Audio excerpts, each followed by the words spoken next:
This is Dennis with Builder Academy from builderresources.com.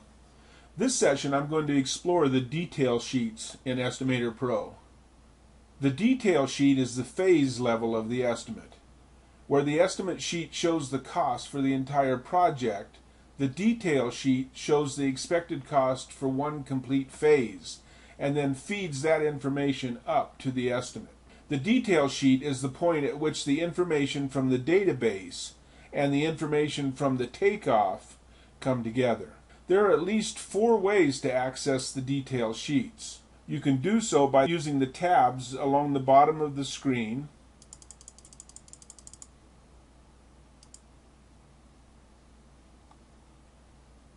or you can click on the selected cell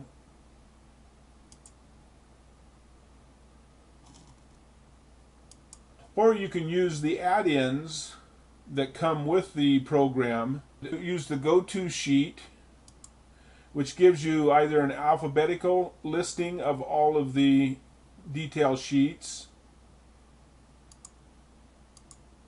or tab order listing of the sheets. And finally, you can use the preview sheets pop-up window, which is also going to give you a listing of all of the detail sheets. This one also lets you move from sheet to sheet in the window to take a look at the various detail sheets. Let's familiarize ourselves now with the detail sheets.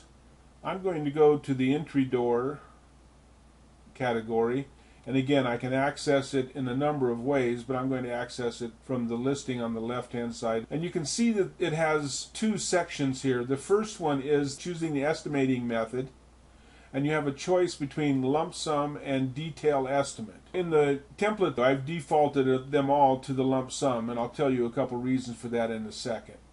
But the detail estimate gives you the total listing of the items that you have listed and their prices and so on here.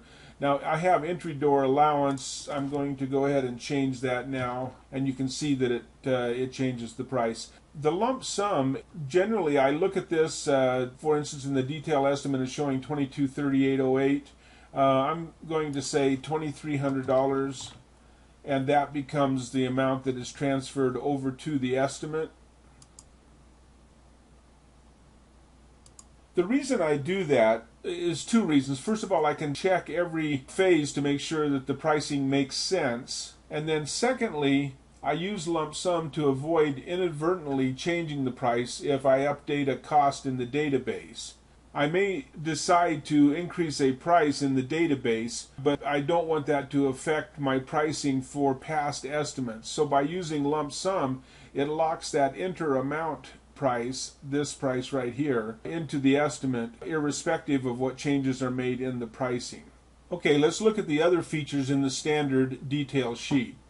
First of all, you can choose your supplier 1, 2, or 3, as you've listed them in the data sheet, and you can effectively add items or do whatever here, and let's kind of walk through that. Now in this pop-up window that comes up here, obviously I can change supplier again through here, and then I have a choice of any number of items that I've added to the inventory. Let's add an item to this page. I want to add this 3.0 oval glass window. I can highlight it and choose insert item, or I can just double click on it to add it. And I want to add some French doors. And let's add another 4.0 French door. Wait, I don't want to add that French door. So to get back up to the cell I just worked on, you can change cell here, undo, clear a line. Will also take out the cell that is highlighted. We can also access our databases from here. We want to go into Edit Database. Now I can go back to that detail sheet that I was just working on by using this icon here, and it brings me right back here. Now the project we're currently working on doesn't have any oval glass, so I can highlight that, go to add the item, clear the line, and close it. So the Add Item button makes accessing that database and the action between the database and the detail sheet almost seamless. You can go from one to another very easily. Now there's one thing I need to point out, a feature that's been programmed into EstimatorPro. Let's go ahead and access that database again. Anytime you add an item here with the word labor,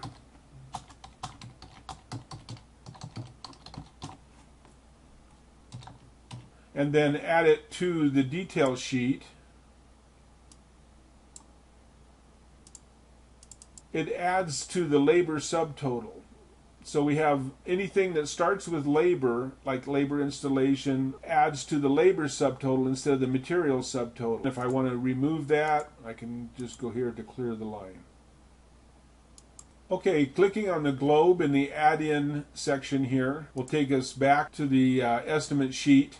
I want to talk now about some of the really useful features added to several of the specialty data sheets. The first one I want to discuss is the permit data sheet, in which we have the ability to choose a city to get valuations or to get building permit costs for a project that we're beginning. And the way you access that is in the detail estimate section, add an item. Let's go ahead and edit the database.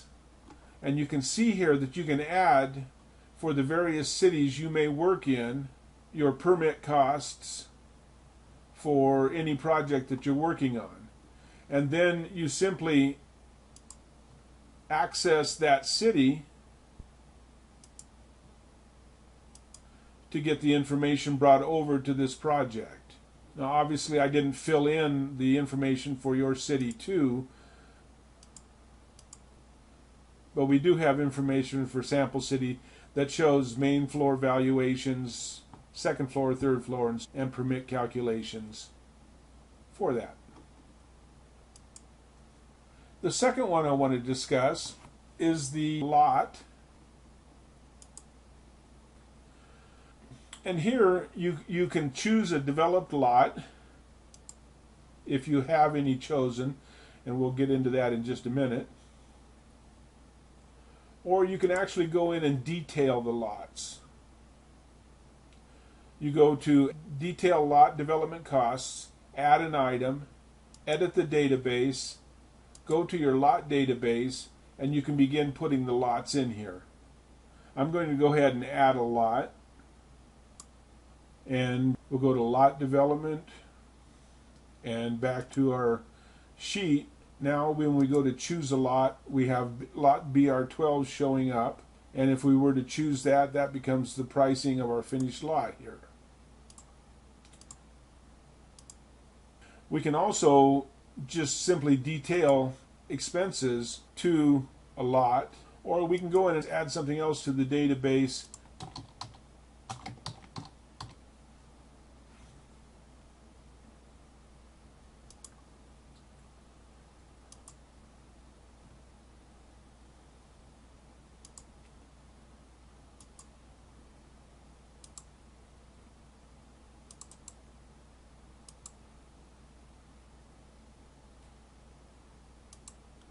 Showing that it was a customer lot at no cost to us because he already owns it.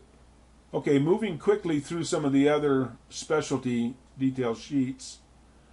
We have footings, in which you add the specifications regarding your rebar settings and your waste factors, and those are all calculated in as you do your calculations for footings.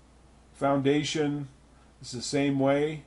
You have your rebar spacing and J-bolt spacing that you can do calculations with when you do your foundation calculations. Flat work, you have the porch and step calculations here, where you can put in a width, a height, and a length, and it'll calculate the square footages for you to give you your quantities that are going to be necessary to actually build the porch and steps that you indicate. Slab on grade. The most useful part of this, though, is that it gives you your slab calculator, where you can put length, width, your strand spacing, and rebar spacing for a slab or a post-tension slab. You can get your calculations off of the detail page that you can use to place your orders and do your pricing. Framing materials. You have a number of specialty lumber calculators here available by pushing this button. You can calculate rakes, starting height, and wall length.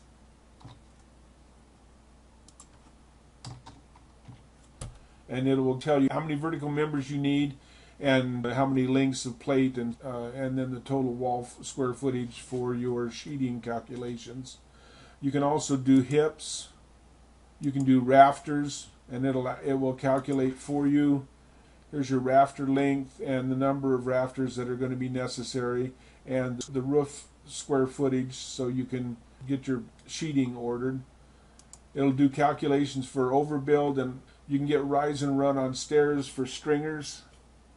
It'll give you stringer lengths depending on this last step ending on platform or before the platform.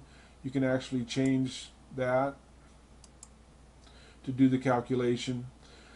You can calculate gables and how many uprights you need in the gables and the length of lumber to order for that. And then you can also do lineal feet of wall, giving you stud counts and plate counts there as well. So some very useful information can be received from that. Now, in addition to that, I have also created at the database level a square footage wall cost calculator that you can automatically use here, and basically you can input 5 inputs here and it'll recalculate the square footages of the wall costs and transfer that information over here to your spreadsheet so that you can do your calculations on a square foot basis off of your takeoff. If you remember back there, we did a square footage of exterior and interior walls. This is where that information is used. So you do have that calculations available to you. This is a printout of the individual pricing, but the inputs are right here. By the way, I will make this information available as a template here, a database template, to anyone that would be interested in using it. Just use the Send Dennis a Message button on the website to request a copy of the EstimatorPro template. All right, let's go back here to the main sheet and look at a couple more of these specialty sheets. We have roofing. With the roofing detail sheet, you can have up to 3 different slopes for calculating roofing needs of the project that you're working on. Here mostly I'm using the roofing description here, and then we have finished materials, and here you can select doors, moldings, shelving, stairs, fasteners, handrail, and labor as to what you want to calculate. And then what you have is individual detail sheets that are all combined to make up the finished carpentry materials list. And then all of that information is gathered up here in the summary sheet and transferred up. And the final one I want to talk about is the siding, which is much the same as the finished carpentry. You'll be selecting what siding it is you want to use, and you can use any combination of the siding.